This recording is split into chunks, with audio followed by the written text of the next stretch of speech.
안녕하세요. 오늘 저희는 태웅, 파마리서치, 잭시믹스, 그리고 시프트업 이렇게 네 기업에 대한 분석 보고서를 좀 깊게 파보려고 합니다. 네, 이게 뭐 중공업부터 바이오, 패션, 게임까지 아주 분야가 다양하죠. 맞아요. 정말 흥미로운 기업들인데 이 자료들 속에서 당신에게 가장 뭐랄까 유용할 만한 정보와 통찰을 뽑아보는 시간 가져보겠습니다. 좋습니다. 각 기업들이 어떤 기회를 보고 있고 또 어떤 과제들을 안고 있는지 한번 같이 살펴보시죠. 그럼 태웅부터 시작할까요? 여기가 그 자유형 반조 전문 기업이잖아요. 네, 맞아요. 금형 없이 금속을 두드려서 만드는. 특히 해상풍력 발전기에 들어가는 부품, 그 플랜지 분야. 와, 여기서 글로벌 탑티어 기업들, 뭐 베스타스나 지멘스, 가메사 같은 곳에 공급하면서 세계 시장 점유율이 50%나 된다는 게 대단한데요. 그렇죠. 그 기술력이 상당하다는 건데 근데 요즘 더 주목받는 건 역시 그 SMR인 것 같아요. 아, SMR, 소형 모듈 원전. 네, 이게 차세대 에너지원으로 주목받으면서 태용에게 아주 새로운 기회가 될 수 있다는 거죠. 2050년까지 전 세계 SMR 시장 누적 규모가 뭐 400기가와트 넘고 투자액만 거의 7천억 달러 가까이 될 거란 전망이 나오거든요. 와, 7천억 달러요? 엄청나네요. 네, 태용이 이미 캐나다 SMR 프로젝트에 단조품 공급 계약도 했고요. 앞으로 추가 수주 가능성도 충분히 점쳐지고 있습니다. 그럴 수밖에 없는 게 AI 때문에 데이터 센터 전력 엄청 필요하고 또 탄소 중립 때문에 오래된 석탄 발전소도 바꿔야 하니까요. 정확합니다. 그런 큰 흐름들이 SMR 시장 성장을 확 밀어줄 걸로 보입니다. 자, 그럼 다음은 파마리서치로 넘어가 볼까요? 여기는 최근에 회사를 둘로 쪼갰죠. 인적 분할. 네, 투자 중심 지주사하고 그 리주란이나 콘주란 같은 핵심 사업하는 사업회사 이렇게요. 근데 그 발표 후에 주가가 좀 많이 빠졌어요. 보고서에서는 이게 너무 과한 반영 아니냐 뭐 이런 시각도 있던데 시장에서는 왜 그렇게 우려했을까요? 아무래도 분할 자체에 대한 어떤 불확실성 그런 것도 있고요. 또 핵심 사업을 가져가는 사업회사의 분할 비율이 한 26% 정도, 이게 좀 낮다는 정도 투자자들 입장에서는 좀 아쉬웠을 수 있죠. 아, 비율이 좀 낮아서. 네. 근데 이런 우려에도 불구하고 사실 펀더멘탈은 되게 탄탄해요. 4월, 5월 수출액만 봐도 벌써 분기 최대 실적 이야기가 나올 정도니까요. 결국 실적이 말해주겠네요. 그렇죠. 결국은 실적이죠.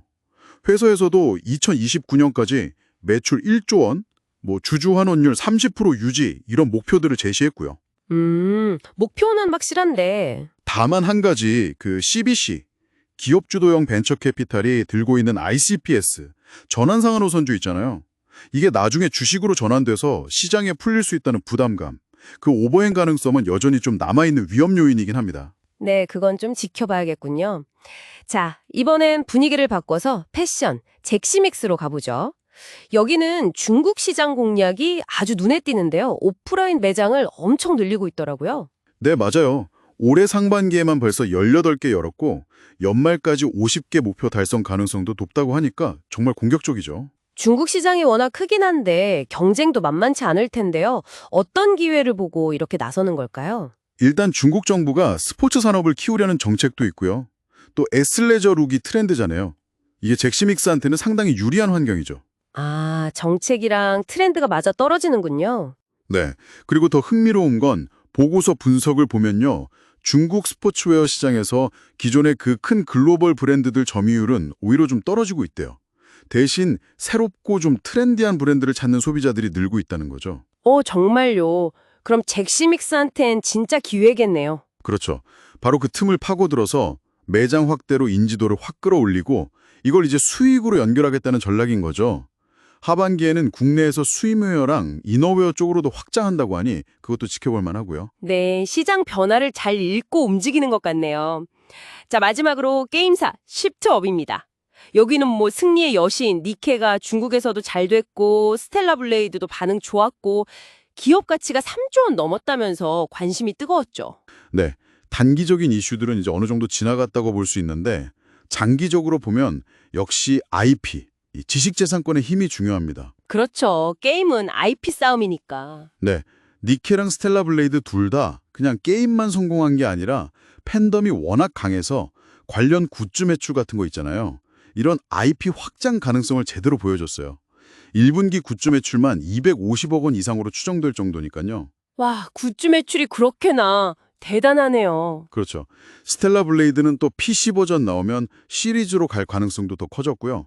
다음 작품이 한 2027년 예상되는데 벌써부터 기대감이 높아요. 거기에 신규 IP도 준비 중이라고요? 맞습니다. 2028년 목표로 프로젝트 스피릿이라는 신규 IP까지 개발하고 있어서 이게 다 성공적으로 자리 잡으면 정말 강력한 오리지널 IP 3개를 가진 글로벌 게임사로 클 수 있는 거죠. 잠재력이 아주 크다고 봅니다. 네, 오늘 살펴본 기업들 정말 각자의 영역에서 확실한 성장 스토리를 쓰려고 노력하는 모습이 인상적이네요. 태용은 SMR, 파마리서치는 구조 개편과 글로벌 뷰티, 잭시믹스는 중국 시장, 시프트업은 강력한 IP. 네, 다들 방향은 좀 다르지만 결국 핵심은 확장하고 적응인 것 같아요.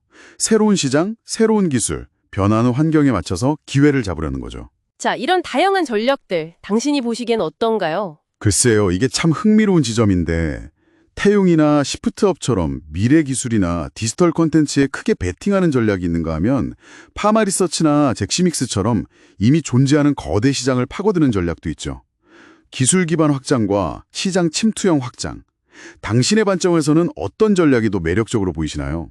아니면 반대로 어떤 쪽이 더 큰 불확실성을 안고 있다고 생각하시는지 한 번쯤 깊게 생각해 보실 만한 질문인 것 같습니다.